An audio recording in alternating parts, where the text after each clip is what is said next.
You want to get married, right? You preferably want to get married to a Nigerian man, to an African man. There are things you have to do before getting married.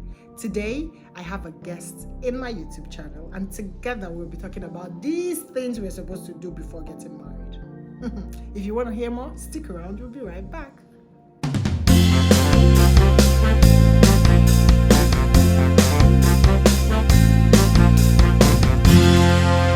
We're here to talk about the things you must do to empower yourself before getting married. Okay, to an African man or a Nigerian man or any man at all. Any man. Because Yes, exactly. You must the must do's before getting married. Okay, so number one is go to school or learn a craft, right? Or develop a skill, right? Okay, for me, I went to school, I finished my first degree, I got a job. I felt that wasn't enough, so I moved to Germany to further my education. I did my master's, I got a job, and I moved back because my company employed me for Nigerian markets, right? So I moved back to Nigeria, and I'm happy because I wanted to have a 9-to-5. Do I have other side hustles? Oh yeah, I'm an Igbo girl now, I like money. Of course, but you know, my main source is my 9-to-5 for now. It could change tomorrow, but the point I'm making is you gotta empower yourself financially. It's important. One thing that me and Uju forgot to mention at the beginning is that we're both married and we're speaking to you from our wealth of experience because of a lot of things that a lot of gist, a lot of gossip that we see here on the side, things that happen, you know, babes, things that happen. So we were here to just give you small expo, things that you can use to quickly protect yourself because streets is tough. Anyway, Not smiling. Uju is a 9-to-5 boss, and me, I'm more of an entrepreneur. So I did go to school as well. I studied law, and then when I graduated, well, I was supposed to start practicing law, but I realized that my fingers were itchy. I was ready to start making that money. I couldn't wait. So I started doing my business. I had the idea for the shoe shop. It's www.theshoeshop.ng. I had the idea for the business, and I started doing it. At first, I didn't get the support that I needed, but with time, you know, my support came, and now my business is flourishing. So yes, so that's why we cannot advise you based on something that we've not tried. Advice to you before you ever, you know, lock anything with any man. Maybe it worked before, maybe it could work for you, but the truth is, it's much easier for you if you have some sort of skill. Your own money. Remember, money is not male. Oh yeah, I love that. Oh, that's good. Oh, do you know? I think I need to get a t-shirt. Money is not male. It's not male. Money has no gender. Oh yeah. It's not male. Oh, yeah. So empower yourself. I'm sure you want to have your own money. Yourself. Right? Because the truth, ladies, you have more respect when you have money. Money stops nonsense. Oh, yeah. So recently there was this post on Humans of New York on Instagram, and he was talking about a particular lady. Her name is Griffin. This woman, she got married, but she wasn't working. She had 7 kids. She was married for a long time. She was doing nothing. In the middle of her marriage, her husband went to prison. But guess what? Even as because he went to prison and she had nothing, she had no work experience, she had nothing, she had no skill. She was forced to learn a skill late in life, but she still did it. And now she's a real estate mogul. My point is, you're going to need the skill at some point. So why don't you just have it now when it's easier, before the 10 kids come, before the 7 kids come? Just like what I'm saying. And also for women that are already married for 15, 20 years and you've never worked and you're like, oh, my time is up, why bother? This is also for you. The example she just gave. It's not too late for you to start. Exactly. Not too late. For the young ladies, start now because you're young. For women that are already in their marriage and they've never worked before, start now, you could. And for those that their husbands don't want them to go get 9-to-5, you could start a business in the comfort of your home. So many skills out there. There are some skills you feel you have that are weird and you're like, how do I even promote this? Now is the time, because this is a woke generation. Everything sells. Yep. So do whatever it is you're most comfortable with. Exactly. And guess what? Even if you start something and you change tomorrow because people grow, you could also change. I know people that started their YouTubes, for instance, talking about God. That is not to say God is not good, don't get me wrong. And now they've moved to vlogging or lifestyle or makeup or fashion because they feel more connected with those topics than the other ones. So it's okay. And don't go to school and say, okay, because medicine is the in thing, let me go study medicine. The truth is, you might come out with good grades, but you might be frustrated and you won't even enjoy your job. So you know what? Do that course that you really like as a person, and see how you can even turn that into a business yourself, being an entrepreneur, or working in an institution. Lola, add something here. Something I wanted to say, and just going off of what Uju said is, for me, I started my business before I got married. I met my husband, he was my boyfriend at the time, and I started my business. And one of the things that helped me was that I started that business before we got married. Because as soon as we got married, Uju, I was just saying, less than 2 months. In fact, just coming back from our honeymoon, I was already pregnant, unplanned. So imagine that it was in the midst of, my having kids. I had to figure out, am I starting my business? Am I not? But I started it. So all I could do at the point was I could pause it for a bit, have my babies, and go back to it. Because it was already established. So our point is, if you when you get that skill, or when you learn that craft, or go to school before getting married, try to establish something out of it. Something that is already established is harder for maybe your husband, your Nigerian husband, your African husband to say, baby, stay at home for the kids, pause it for the kids. He may say it, but the truth is that it's easier for you to go back to something that you've already started than now, okay, you took some years off. This saliva. It's passion. You took some years off and they're now starting afresh. Just what I'm saying. So our point is, put your skill, put your education into something, establish it into something. And if for any reason you're that kind of a woman that cannot juggle both, because we know that childbearing stage will be so hard for some women, they can't juggle both. Just if you have spare time, keep developing your skills.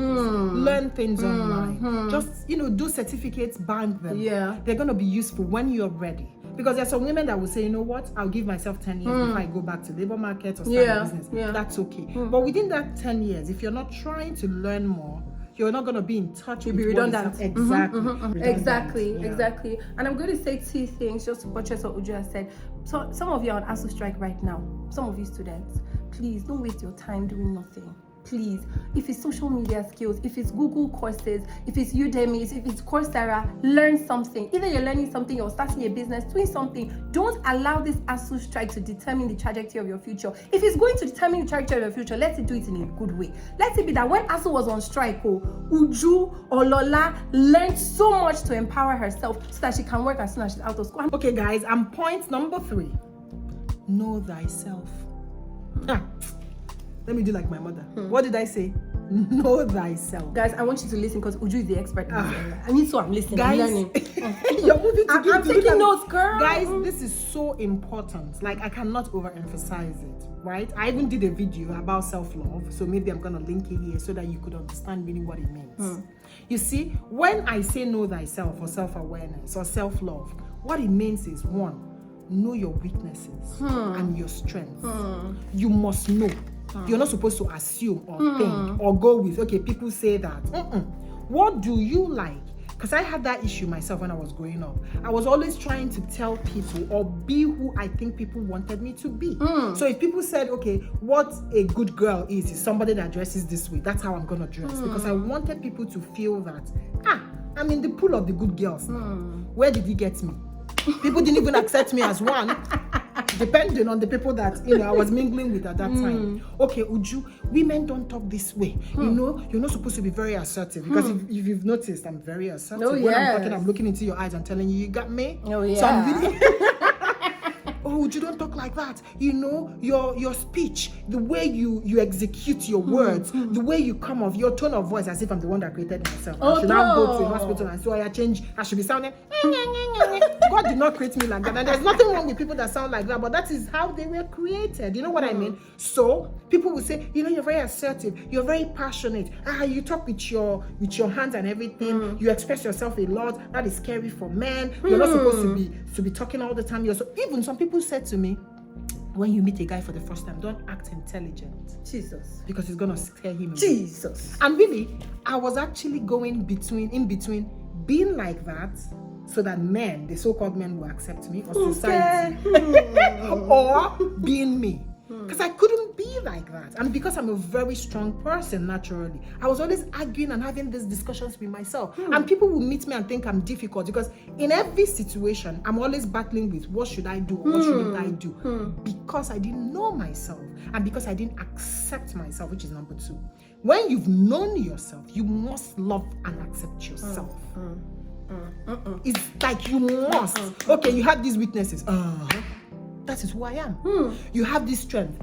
Oh yeah, that is who I am. You must accept yourself. And when I say accept, I'm not saying you shouldn't change. There are 2 different things. Knowing that this is who you are. Loving yourself regardless of who you are that are not good, like your bad sides. And then learning on how to change those weaknesses. Reducing them as the bare minimum and then trying to propel and project your good side. Being intentional. Not just living because I'm living. And you know who I am. And the people who say horoscope. Gemini is like this. That's total bullshit. I'm sorry. You could change and work on your weaknesses, right? Of course, with the help of God or whatever it is you do. And again, God, I believe in therapy. Did I tell you guys I've been to therapy? Oh, you have? When I was in Germany. I needed one. I went and it changed me.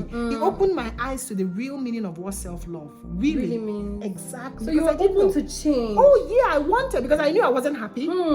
And I knew that backwards was not an option. I knew I needed to move forward in life. I didn't know how to because I'd come to my rock bottom. So I needed help.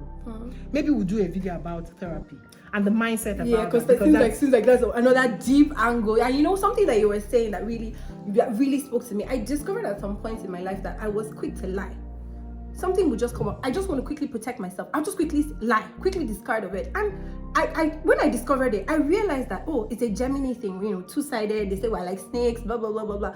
And I realized that I had 2 options. I could say, well, this is how we are, this is our level, or I could take responsibility for what I was and intentionally now take the steps towards improving. And that's one thing that Uju said that really, really spoke to me. So you can change who you are. You can start to work on changing who you are. But first, she said you have to realize, accept it, love it before you start working towards So improving. Connecting it to our topic on the things you must do before getting married to a Nigerian man. So you have to know the kind of marriage you would want or the kind of marriage you wouldn't want. Right? The kind of life you would want for yourself and the kind of life you wouldn't want for yourself. I know was something that you knew that you could not live with. There's no way I can live with a guy that doesn't want me to work. It's impossible. That is this impossible. One is issue. This one causes a lot of problems. Oh, yeah. People don't talk about it. Then you get married and your husband says, we want you to sit at home. But guess what? The problem is that most of them don't even know that they don't want to sit at home. And that's why I'm having this conversation. That's why this third point is so important. Maybe we should have even made it number 1 point because it's so important. You need to be sure you don't mind sitting at home. But it comes to that. Yes. But the irony there is you might think you don't mind, and after 5 years you realize you mind because people change and grow. So don't box yourself up by saying, I don't mind, I want a rich guy that I'll just start eating his money. He's a human being. One day he will get irritated. Because some of these girls that eat the so-called money, honestly, they are smart. If you see the job they are doing behind the camera, you will know that they are actually the brain behind the wealth.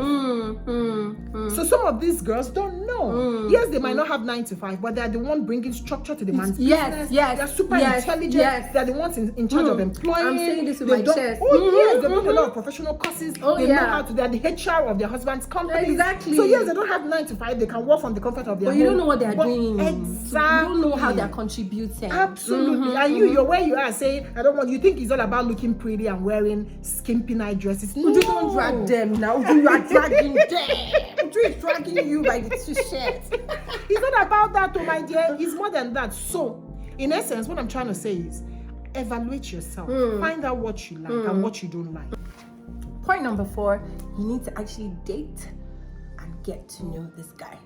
The problem of the dating that we are seeing these days, or maybe even some of the dating mistakes that we made, was certain questions you must ask. They're hard questions. They may even cause the relationship to end, but at least you know what you're dealing with. You can check with Uju's channel, check on YouTube. Just go questions I should ask my man before marrying him. Because those hard questions is what we don't do. We ask him, have you eaten? Sugar, have you eaten? Do you know the color of the pants I'm wearing now? Those are good.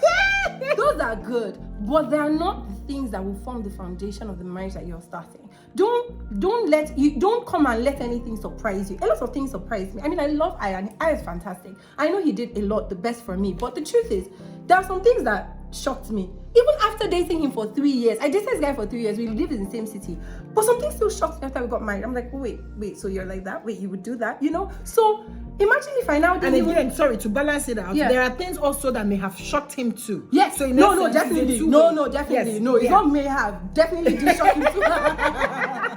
So, and if you didn't date the person at all, you're now completely you're completely lost. Dating is not just going out to eat, going to the cinema. It is asking hard questions, asking difficult questions, finding out his family history, his upbringing, because those are the things that will come and affect your marriage later. I promise you. Preach, Lola, preach. Oh, preach, I'll leave this to you. Okay, so just to put a little bit of icing on the beautiful cake that Lola just baked. Now I'm a baker. Honestly, date your husband, your significant other, your boyfriend, your partner, whatever you want to call him, right? And when we say date, we don't mean going on dates to eat or being intimate or whatever. Of course, that is also good because it's part of, the things you're supposed to enjoy in your marriage. But get to know the core of this person. It's so important. Get to know who this person is outside everything. Yeah. Because there are people that have a different image outside and one that is also different or contradictory to who they are inside. Get to know who they are inside. And it's not even intentional. That they are different in those two places. It's not intentional. It could be. Yes. But it's not always. Sometimes just force of habit, maybe how they grew up. Exactly. So you got to know the person well. That would also make you understand the challenges that you could have in your marriage. And that is not to say, like she said, upon she dated her husband for 3 years, she still got shocked. Yeah. I've known my own husband for 19 years. But I still get the shocker of my life almost every day. I love you, baby, but you know what I mean, right? Still get the shocker of my life every day. But the point is that I know his core. Yeah. I know who he is as a person, right? So, things don't shock me like that. Something still shocks me. I bet he's pretty shocked with you too. Of course. But I know, okay, you know what? I know this guy. I know where his heart is. I know what he means. Exactly. Even though maybe the delivery might be different or wrong, but I know what he means. Yeah, I think, what you said, knowing where the person's heart is, the core of the person. Exactly. That the person has a good heart deep inside. Yeah. So this is our last point. Some people find a way to do without it, though. But Uju and I were speaking from our own experience. Oh yeah. It's what has worked for us. Like, we can't give you what we don't have. This is what we have, so that's what we're giving you. We advise you, please start to put God first from now. I'll give you 2 scriptures. Psalm 37 verse 4, delight yourself in the Lord and he will give you the desires of your heart. Psalm 32 verse 8, the Lord says, I will counsel you, I will guide you on the pathway for your life and I will protect you. So God is ready to do what you need. He's ready to protect you. He's ready to care for you. He's ready to provide for you. He's ready to be everything with you. But is your response to God that now matters. So you have to make a conscious decision. I'm going to put God first in everything. In my choice of husband, in my choice of friends, in my choice of how I'm going to live my life, I'm going to put God first. We don't know how other people do it though. Let me not say for them. But me, and I believe Uju too. Oh, me too. I'm here to speak for Uju, myself. Me too. The way this what we were doing, this was how we are making sense of everything. This was working for us. We have one superpower that is backing us up. And that's God. And that's God. You may think, okay, there are a lot of rich, successful people who are happy in their marriages. They don't have God. You think so? Because you don't know what's going on. And I'm not saying that their own ways, bad or anything. What I'm saying is God is a God that gives all-round, multifaceted prosperity, multifaceted blessings. So it's all round. Just like what I'm saying. So I'm looking for that all-roundness. I need that all-roundness. So that's why I'm interested. For me, I'm putting God first. Uju is putting God first. And we're advising you in everything that you can do. One thing Uju said earlier was that's the perfect foundation for a functional, for a happy home, for a happy marriage, is to put God first. And again, the contradiction we usually have when we put God first, or young people usually have is, that woman is always praying, but see her life. God never said it's going to be perfect. He never said that. He only says if you walk with him, he would walk with you. So meaning in your difficult times, he's there. in your beautiful times is also there.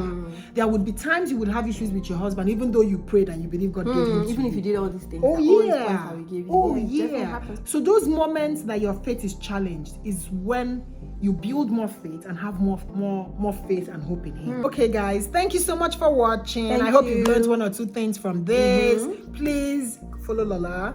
Subscribe to Uju's channel. Yes, like, Share. and comment.